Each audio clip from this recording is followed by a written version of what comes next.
네, 안녕하세요. 한국고용정보원 주무현입니다.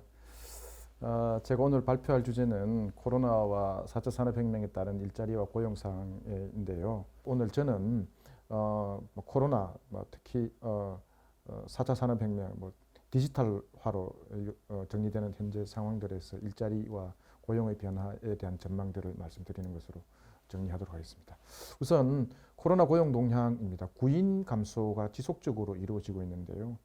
구인 감소라고 하는 것은 아시는 바대로 이건 기업의 그 노동에 대한 수요이거든요. 사람을 찾는 숫자인 것이죠. 그래서 앞에 보신 그래프에서도 확인할 수 있는 것처럼 2020년과 19년을 비교해 보면 2020년은 붉은색입니다. 붉은색이 전반적으로 2019년에 비해서 그 숫자가 낮아지고 있고요.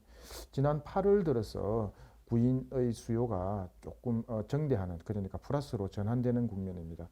정리하자면 코로나가 본격적으로 이루어졌던 3월부터 시작해서 7월 말까지 정도는 7월까지는 그 구인 감소가 지속적으로 이루어져서 마이너스 전년 동기 대비 마이너스였죠. 그런데 이것이 이제 8월, 7월 중순 들어서면서 조금 그 플러스로 증가하는 그런 모습 양세로 들어들고 있습니다.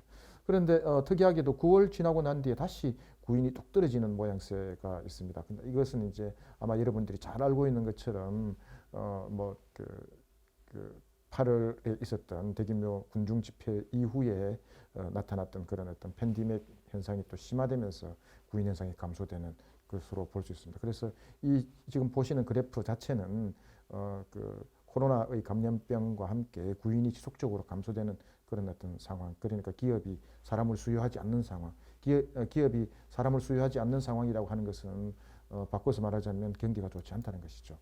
구직자 증감의 반복하는 것입니다. 보시면 이 구직자라고 하는 것은 일자리를 찾는 사람이지 않습니까? 구직자를 밑에 그 이동 평균으로 보시게 되면 구직자는 꾸준히 뭐 증감과 감소를 이루어지고 있습니다만 코로나 고용 이전에는 전년 동기 대비를 비교해 봤을 때 구직자가 그렇게 많이 늘어나진 않았습니다만 코로나가 본격화되는 시점부터 시작해서 구직자가 정대하는, 그러니까 플러스 숫자가 나타났다는 것은 바꿔서 이야기하자면 사람들이 실직하는 사람들이 증가하고 있다는 것을 보여주고 있습니다.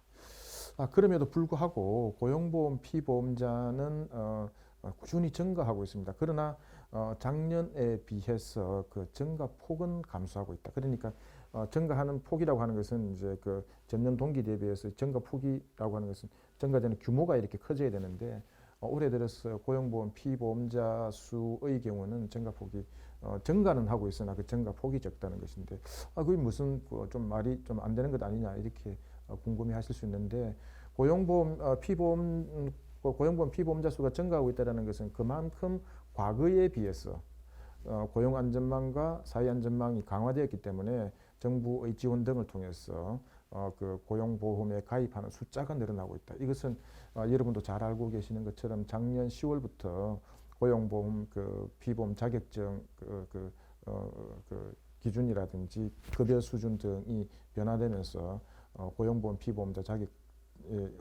피보험자 증가가 지속적으로 이루어지고 있다는 것을 알 수가 있고요.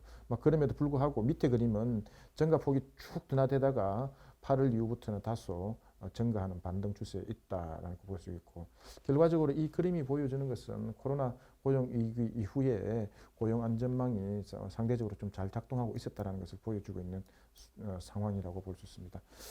고용보험 피보험자의 업종별 세부 추이 사항을 한번 살펴보면 9월 기준으로 하면 앞서서 내었던 그 그래프를 상세하게 설명드리는 내용인데요. 정감표를 보시면 피보험자 수가 5월 15만 명에서 시작해서 꾸준히 9월 들어서도 증가해주는 그런 어떤 숫자를 보여주고 있고 9월 들어서 고용보험 피보험자 수가 1,400만 명으로 넘어섰습니다. 이것은 우리나라가 고용보험 제도가 도입된 이래 가장 많은 숫자가 증가되었다 이렇게 볼 수가 있습니다.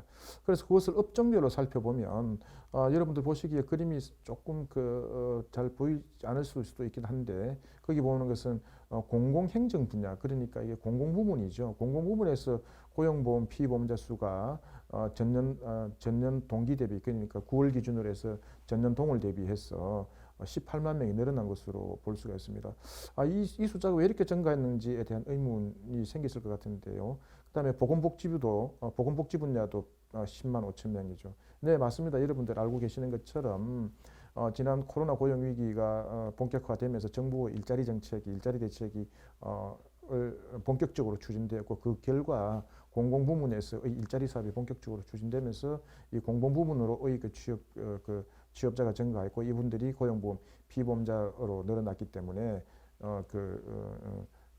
공공부문 고용보험 피보험자 수가 18만 명, 10만 5천 명 이렇게 증가한 것이라고 볼 수 있습니다. 그래서 정리하자면 최근에 고용보험 피보험자 수가 증대하고 있는 것은 공공부문에 대한 정부 일자리 정책 등의 그 효과가 나타나고 있다 이렇게 볼 수가 있습니다. 그래서 결론적으로 이야기하자면 코로나 고용 위기 이후에 정부의 그 일자리 정책이 작동한 결과 고용 지표가 잘 개선되고 있다는 것으로 알 수가 있겠습니다.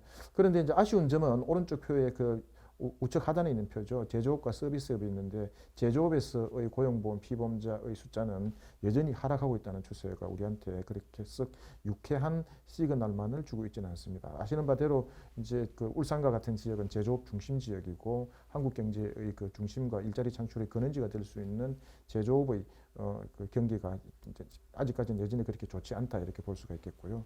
코로나 고용 위기의 주요한 특징을 살펴보겠습니다. 앞서서 이야기했던 것처럼 그거는 전반적인 추세이고 고용보험 이런 코로나 위험 위기 속에서도 고용보험 피보험자 수는 꾸준히 증가하고 있다는 사실이고요. 그 밑에 있는 박스에 대한 설명만 다시 한번 또 올리도록 하겠습니다. 우리가 고용유지지원금 신청에 대한 그 정부의 발표와 언론의 보도가 여러 차례 보도되었는데요. 아마 이번 코로나 고용 위기 때만큼 고용유지지원금의 중요성이 부각된 적도 사실상 없었을 것 같으로 생각되어집니다. 지난 4월 말을 기준으로 해서 고용유지 계획 신고 건수입니다. 그러니까 고용유지를 계획하고 있으니 정부로부터 그 지원을 받겠다라는 계획을 신고하는 단계입니다. 그것이 그 4월 말 현재 기준으로 7만 5천 건, 4월 한 달 기준입니다. 7만 5천 건으로 사상 최대로 정점에 도달하였습니다. 그래서 정부가 이제 고용유지 계획 지원금을 지원하고 있죠. 그런데 이제 이 그래프를 통해서 그 고용유지 지원금의 추세를 통해서 우리가 확인할 수 있는 것은 뭐냐면 코로나 고용 위기가 처음 확산되기 시작했을 때 2월, 3월에서는 여러분도 잘 아시는 것처럼 대면 서비스 쪽에서의 그 경기가 되게 나빴습니다. 그래서 이제 그 영세 서비스 도소매업 분야에서의 자영업자들이 무너지고 이제 거기에서 위기가 생겼고 일자리가 줄어드는 현상이 나타났죠. 그래서 처음에 고용유지지원금은 그 서비스 분야 쪽에서 도소매업 쪽에서 그 음식 숙박업 쪽에서 그쪽에서 확 급격히 증가하다가 정부가 재난지원금을 풀기 시작했던 5월부터는 시작해서는 이 서비스 특히 음식 숙박업 쪽에서 살아나기 시작했고 그런데 우리가 이제 경기가 괜찮아질 것이라고 생각했는데 내수시장에서는 경기가 괜찮아질 것으로 생각했는데 더 큰 문제는 또 사실은 도사리고 있었는데 5월, 6월부터 나타난 현상이 뭐냐면 우리가 이제 글로벌 밸류 체인에 놓여 있는 제조업 특히 자동차 부문 쪽에서의 그 위기가 나타났습니다. 그래서 6월 이후에 나타났던 고용유지지원금을 계획하려고 신청을 하려고 하는 그 기업들의 숫자가 자동차 부문, 특히 자동차 부품 산업 쪽에서 급격히 증가하는 현상들이 나타나고 있습니다. 그래서 우리가 앞쪽에서의 표, 그러니까 여기서 에서도 봤던 것처럼 제조업에서 깔아앉고 서비스 쪽에서는 피보험자 숫자가 늘어났는데 그 내용을 살펴보니 고용유지지원금이라는 이 일자리 지원금을 내용을 살펴보니까 결과적으로 제조업 쪽에서도 자동차 쪽, 이거 여러분도 잘 아시는 것처럼 울산은 자동차의 메이커지 않습니까? 그러다 보니까 자동차 쪽에서의 위기가 코로나로 인해서 크게 영향을 받고 있다 이렇게 볼 수가 있습니다. 다음은 정부가 이 코로나 위기에 대한 일자리 정책의 주요한 방향을 살펴보면 크게 우리가 앞서도 이야기했던 것처럼 이렇게 이야기할 수 있습니다. 고용보험의 제도가 우리나라가 1995년부터 도입되었는데요. 지금 살펴보니까 코로나 고용 위기가 왔을 때 고용보험 제도 밖과 안의 양극화 현상이 뚜렷했는데 이번 위기를 통해서 확인해 본 결과 고용보험 제도 안에 있는 노동자들의 경우는 잘 보호가 됐더라. 물론 그럼에도 불구하고 사각지대에 있었는데 그 사각지대 같은 경우는 주로 자영업자들이었는데 여러분도 잘 아시는 것처럼 자영업자에게 긴급 재난지원금 긴급 경영자금을 경영 안정자금을 지원하는 그런 어떤 효과도 있었고요. 그래서 이번 정부의 코로나 고용 위기의 대책은 전반적으로 살펴봤을 때 과거에 비해서 훨씬 더 신속하고 정확하였기 때문에 상대적으로 높은 효과를 거두었고 우리가 예상했던 것보다는 그 충격과 위기가 크지는 않았다. 물론 없었다는 것을 말하는 것은 아닙니다. 그 세부적인 내용은 자료를 참고하시면 되겠고요. 그 다음에 이 코로나 고용 위기의 내용을 살펴보게 되면 지금 내용이 되게 많이 있습니다만 어떻든 현재 정부가 애초에 계획하였던 일자리 사업 예산보다는 크게 증가하는, 그러니까 애초에 정부가 생각했던 예산보다는 여러분들 표에 있는 우측 하단 쪽에는 플러스 3.54라고 나와 있는데요. 그래서 신규로 투입했던 일자리 사업 예산이 3조 5천억을 더 투입하고 결과적으로 72만 명 정도에 대한 지원을 증대시켰다. 아까 우리가 표에서 확인하였던 것처럼 공공부문에서 숫자가 늘어났다는 것은 확인하였습니다. 자, 그 다음에 우리가 이제 오늘 그 주요한 내용 가운데 하나인데 코로나 이후에 나타난 큰 변화가 무엇일까? 일하는 방식입니다.